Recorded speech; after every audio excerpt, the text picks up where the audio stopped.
Hi hello नमस्कार, यशोदा घोडकी व्लॉगमध्ये मी अगदी तुमचं मनापासून स्वागत करते। तर आज आलेली आहे शेतामध्ये।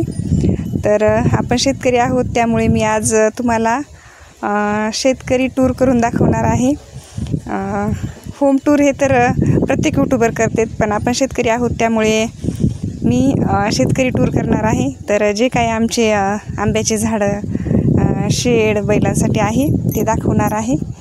तर बघूत, आजचा व्हिडिओ जरा वेगळाच आहे, त्यामुळे सगळ्यांनी सपोर्ट करावा आणि शेतकऱ्याचं चॅनल आहे, सगळ्यांनी सपोर्ट करावा आणि चुकत असेल तर नक्की सांगावं। आणि व्हिडिओ पाहिल्याबद्दल खरं सगळ्यांचे धन्यवाद।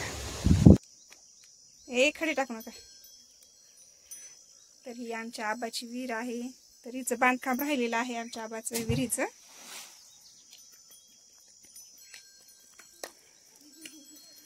हे बघा आमचं शेत होतं, तर इथं शेडपाशी आमचे असं आहे मोठं जांभूळ, आणि नंतर हे आमचं शेड बैल हे ते बांधायचं।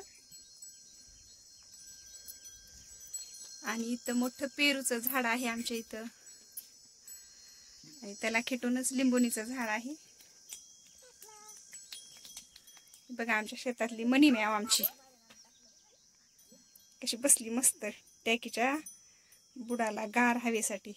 आणि ही लिंबोणी आहे, तर आमच्या लिंबोणीला ना उन्हाळ्यात पण लिंब लागते, पण सध्या अशी बारीक बारीक आहेत आणि 12 महिने लिंबोणीला आमच्या लिंब असतात। तर ही लिंबोणी आमची,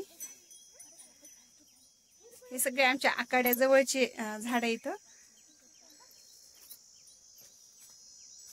आणि हे पेरूचं झाड आहे, तर पेरूच्या झाडाला पण छोटाले छोटाले पेरू लागलेत। तर हे बघा पेरू लागलेले आहेत। आणि हे इथं आहे रामफळाचं झाड, तर ह्या रामफळाला पण बरेच रामफळ लागले होते। आणि हे आहे आंब्याचं झाड, हे आंब्याला आंबे आहेत आमच्या। तर ह्या आंब्याला आंबे थोडेच आहेत, आणि जे काही मोठाले आंब्याचे झाड आहेत हे तिकडे 3 आंबे आहेत का, त्याला जास्त आंबे आहेत। तर ह्या आंब्याला आंबे थोडे आहेत आणि वरी आहेत हे आंबे। तर हे बघा जवळजवळ 2 आंब्याचे झाड आहेत इथं। इकडे विहीर आमची, हे बघा किती आबाळ आलेला आहे, आबाळ आलेला आहे ना, आम्ही शेताकडे आलो। तर हे असं आहे आमच्या इकडचे झाडं हे ते। आणि हे मोठाले झाड जे काय आम्ही त्या दिवशी आंबे उतरले ना,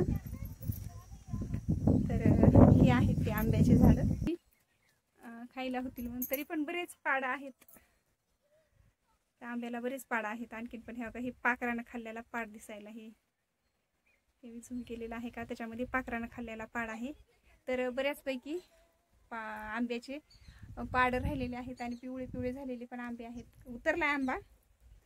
आणि इथे बसण्यासाठी बाज आहे। तर हा आमचा कलमी आंबा आहे।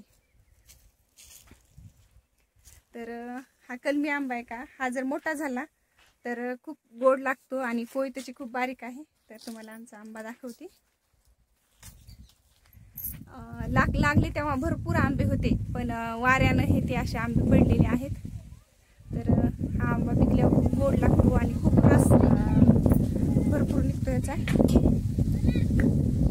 तर खाली आंबा नाहीये, सगळे वरीच आंबे दिसायले, तर खाली एखादा पण दिसत नाही, कारण खूप मोठा आंबा होतोय आणि जरा जरी वारा आलं तर लगेच आंबे पडतात। तर बरेच आंबे राहिलेच वातावरण आहे।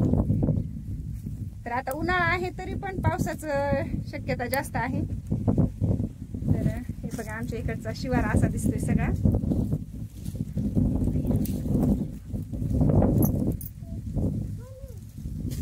आणि हे झाड आमचे इकडले।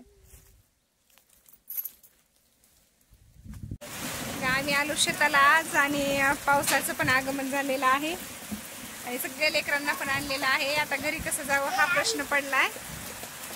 तर बघा आणि सगळे आम्ही आता शेड मध्ये, बघा भरपूर पाऊस झालाय। पावसाळ्यासारखा तर पाऊस यायला हे उन्हाळ्यामध्येच आता। तर धन्यवाद व्हिडिओ पाहिल्याबद्दल। आणि हे जे काही दाखवले ते आमच्या दुसऱ्या सासऱ्याचं आहे, आमच्या आबाचं आहे। आणि जे काय आमचं शेत आहे आणि दुसरी विहीर आहे ती खालच्या बाजूला आहे आणि शेत तिकडे आहे आमचं. विहीर एक तिकडली बघितलेली आहे. इथलचाच मी पहिल्यांदा व्हिडिओ केलेला आहे आणि व्हिडिओ पाहिल्याबद्दल सगळ्यांचे धन्यवाद आणि भेटूत पुढच्या व्हिडिओमध्ये. तोपर्यंत नमस्कार. श्री स्वामी समर्थ सगळ्यांना.